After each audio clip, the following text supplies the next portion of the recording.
In line with the DAP, a total of 11.05 billion pesos has been allocated from the Disbursement Acceleration Program of the National Housing Authority for various housing programs to include the relocation of informal settlers along dangerous areas, housing benefits for government workers in other agencies. So joining us tonight here on NewsLife is the General Manager of the National Housing Authority, Mr. Chito Cruz. Good evening, sir, and welcome to NewsLife.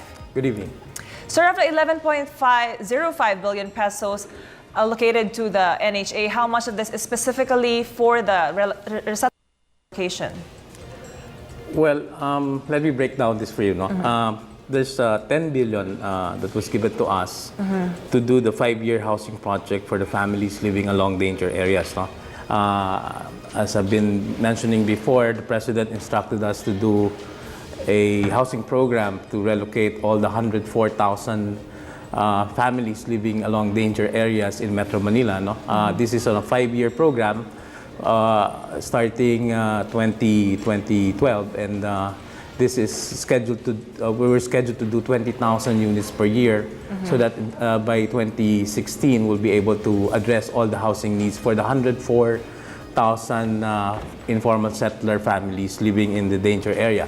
Included in these families are those living specifically in the waterways. This comprise about 60,000 families. The first year, for the first year, we're doing, we did already relocated 6,000 families already. But the priority now that we are looking at is to clear the 8 major waterways which were identified by DPWH as the priority areas for clearing, because this has a direct effect on the flooding in Metro Manila. Sir, and what is your strategy regarding these informal settlers? Do you bring everyone outside Metro Manila, or are you currently building houses here in Metro Manila as well?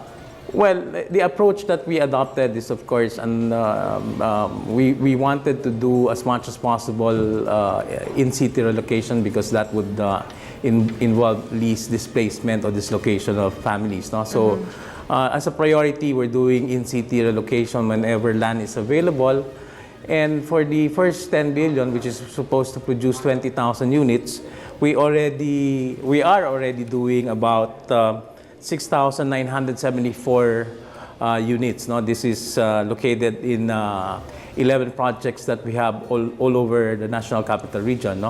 And considering that the target is about 20,000 a year, we're also doing, for the first 10 billion, which is from the Disbursement Acceleration Program, we're also doing 17,876 the off-city or near-city relocation. These are relocation of resettlements in areas in the 4 provinces near the National Capital Region. And sir, what type of housing are you preparing for these settlers, for these families? Well, for the in-city, we're doing basically a model, a low-rise building model, which is basically a 5-story building, 60 units to a building. So these are all, if as much as possible, doing 5-story to maximize the land. But in areas that where it's not suitable for 5-story, we're also doing 3-story and 2 stories.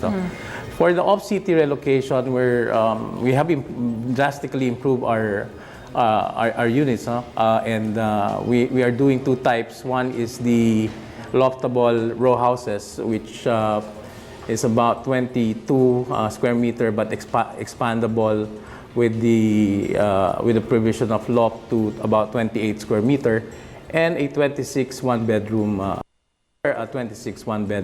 unit.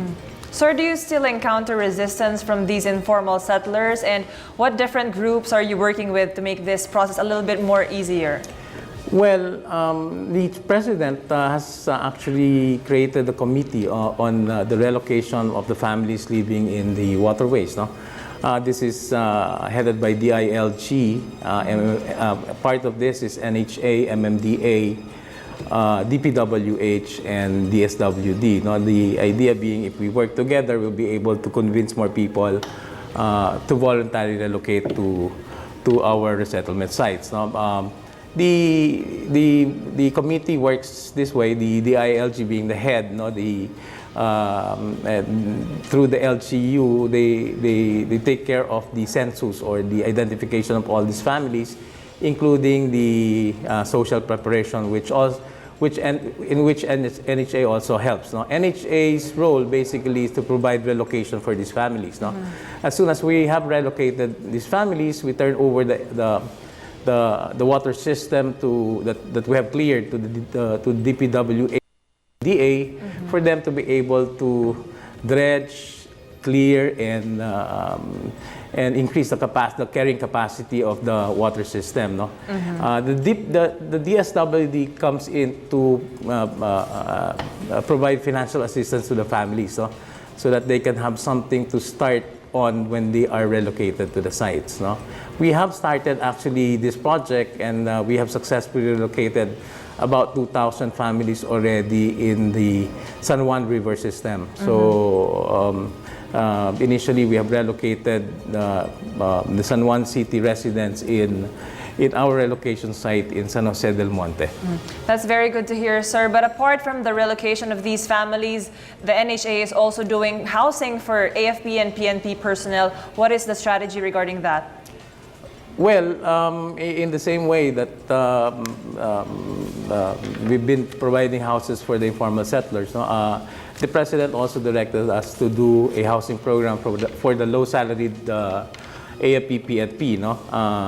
This is not part of the disbursement program, but the program that was given to us was to do 21,800 for the phase 1, which we have already completed.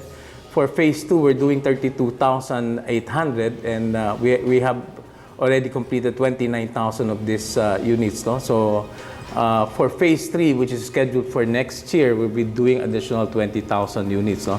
The universe that we're looking at is 100,000. No? So we'll be able to complete all of these projects come 2016. Let me also say that as part of the disbursement acceleration program, we were also given about 500 million pesos to include the members of the BJMP and the Bureau of Fire Protection. So we're doing houses for them under the DAP for their low-salaried employees as well. Sir, what other programs do you have until the end of the term of the President come 2016? Well, we were given another project by the President to address the Calamity Victims in Compostela Valley and in Davao Oriental, no? Because of Typhoon Pablo, about 45,000 families were displaced, no? Or their houses were destroyed. No? So for those families whose houses are located in no-build zones, we're doing complete resettlement projects for them, for those who can still build houses within their communities because it's not declared as no-build zones. The DSWD is doing the core housing for them, but for about 17,500 families which requires to be relocated, then NHA is doing the corresponding permanent housing for them. Sir, given the long list of projects you have lined up for the next years, how crucial is the DAP for the NHA to implement these projects? Well, let me just say that it's very important, especially now that we're seeing the relevance of some of the programs that we're undertaking, especially during the rainy season when we see the real danger and threat to the lives of our families living along the waterways. We could not have started this project without the disbursement acceleration program. No? So as far as NHA is concerned, we're providing the necessary, delivering the necessary housing for the for the informal settlers, partly because of the disbursement acceleration program. No? All right, thank you very much, sir, for enlightening us. That's Mr. Chito Cruz, the General Manager of the National Housing Authority. Thank you, sir.